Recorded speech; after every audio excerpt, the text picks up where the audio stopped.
গাধাকে সৃষ্টি করার পর তাকে বলা হলো সকাল থেকে সন্ধ্যা পর্যন্ত তাকে ক্লান্তিহীন পরিশ্রম করতে হবে,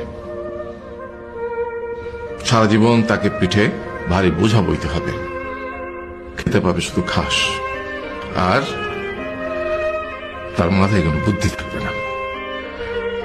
তার আয়ু হবে 50 বছর। গাধা করজোড়ে সৃষ্টিকর্তাকে বলল, আমি এত বছর বাঁচতে চাই না, আমাকে 20 বছর আয়ু দেওয়া হোক। সৃষ্টিকর্তা সেটাই মঞ্জুর করলেন।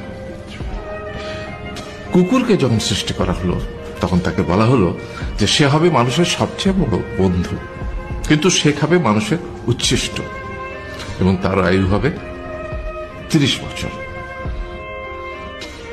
কুকুর সৃষ্টিকর্তাকে বলল, আমি এত বছর বাঁচতে চাই না, আমাকে 15 বছর আয়ু দেওয়া হোক।